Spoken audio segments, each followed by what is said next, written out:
Moms kitchen আপনাদেরকে স্বাগত। কাছে এবং দূরে, দেশ এবং দেশের বাইরে আমার ভিডিওটা যে যেখান থেকে দেখছেন, আপনাদের কাছে আমার অনেক অনেক ভালোবাসা দোয়া রইল। আশা করি আপনারা ভালো আছেন। আজ আমি আপনাদের সঙ্গে শেয়ার করবো একটা মজাদার সুস্বাদু রেসিপি। আজ আমি আপনাদের সঙ্গে শেয়ার করব আমি বাড়িতে যেইভাবে বানাই ওইভাবেই আপনাদের সঙ্গে শেয়ার করব। আজ আমি আপনাদের সঙ্গে শেয়ার করব সামান্য উপকরণ দিয়ে কম সময়ের মধ্যে কম খরচার মধ্যে। আপনারা আমার সাথে থাকুন, দেখতে থাকুন। আজ আমি আপনাদের সঙ্গে শেয়ার করব ভেন্ডি চচ্চড়ি। আমি প্রথমে গ্যাসটা অন করে দিলাম, একটা কড়াই বসিয়ে দিয়েছি। কড়াইটা আমার গরম হয়ে গিয়েছে, এর মধ্যে আমি সরষের তেল অল্প দিয়ে দিলাম।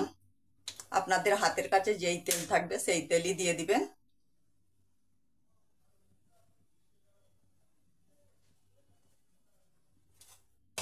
এখানে আছে আমার ভেন্ডি। ভেন্ডি আমি ভালো করে কুটা বাছা করে নিয়েছি। এখানে আছে পেঁয়াজ, কাঁচা লঙ্কা, টমেটোর, রসুন আর ধনে পাতা। আমি প্রথমে তেলটা গরম হয়ে গিয়েছে, কাঁচা লঙ্কা, পেঁয়াজ আর রসুন দিয়ে দিলাম। এটা আমি হালকা একটু ভেজে নেব। এটা আমি হালকা একটু ভেজে নিয়েছি। এবার টমেটোর গুঁড়ো দিয়ে দিলাম।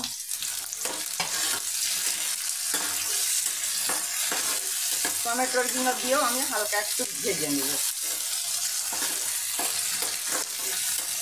এই ঠান্ডা চিকেন, গরম পড়েছে, এই গরমে মশলা ছাড়া হালকা পাতলা জিনিস খেতেও ভালো লাগে আর শরীরের জন্য খুব ভালো।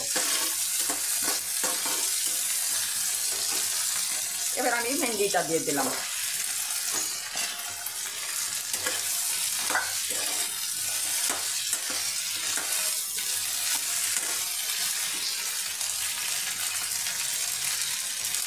এর মধ্যে নুন দিয়ে দিলাম। নুনটা আপনাদের পরিমাণ মতন দিবেন।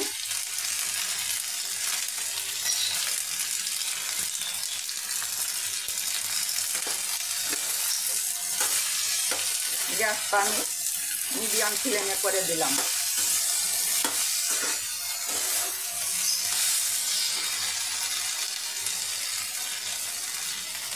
বাকি মশলাগুলো আমি এক এক করে এর মধ্যে দিয়ে দেব। হলুদের পাউডার 1 চামচ দিলাম, ঝাল লঙ্কার পাউডার 1 চামচ, গোলমরিচের পাউডার 1/2 চামচ,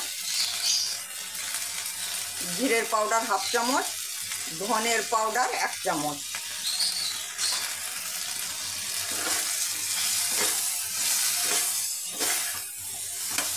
এইভাবে আমি কষিয়ে নেব। আমি ঢেকে ঢেকে কষিয়ে নেব।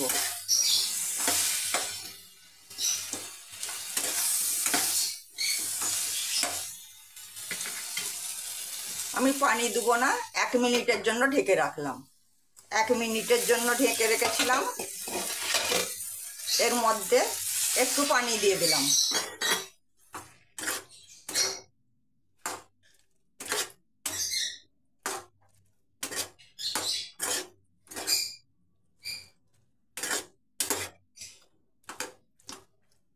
আবার আমি ঢেকে দিলাম। আমি ঢেকে ঢেকেই মশলাটা কষিয়ে নেব। আমি কিছুক্ষণের জন্য ঢেকে রেখেছিলাম। আমার এটা ভালো করে কষিয়ে নিয়েছি। ধনে পাতাগুলো দিয়ে দিলাম এর মধ্যে।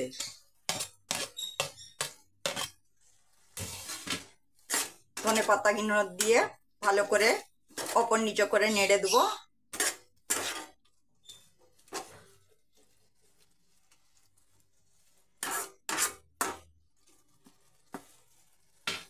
ভেন্ডিটা প্রায় সেদ্ধই প্রায় হয়েই এসেছে। অল্প পানি দিলাম। 2 মিনিটের জন্য ঢেকে দিলাম। আমি 2 মিনিটের জন্য ঢেকে রেখেছিলাম। আমার ভেন্ডি চচ্চড়ি পুরো রেডি। আপনারাও বাড়িতে এইভাবে ভেন্ডি রান্না করবেন, আশা করি ভালো লাগবে। আর কেমন লাগলো বন্ধুরা আমাকে কমেন্ট করে জানাবেন। আমার ভিডিওটা যদি আপনাদেরকে ভালো লেগে থাকে প্লিজ বন্ধুরা আমাকে লাইক কমেন্ট শেয়ার করবেন, আর আমার চ্যানেলটা আপনারা সাবস্ক্রাইব করে দিবেন। তাতে আমার নতুন নতুন রেসিপিগুলো সহজেই আপনাদের কাছে পৌঁছে যাবে। আর আপনাদের কাছে আমার অনেক অনেক ভালোবাসা দোয়া রইল। আপনারা ভালো থাকবেন, সুস্থ থাকবেন। আল্লাহ হাফেজ।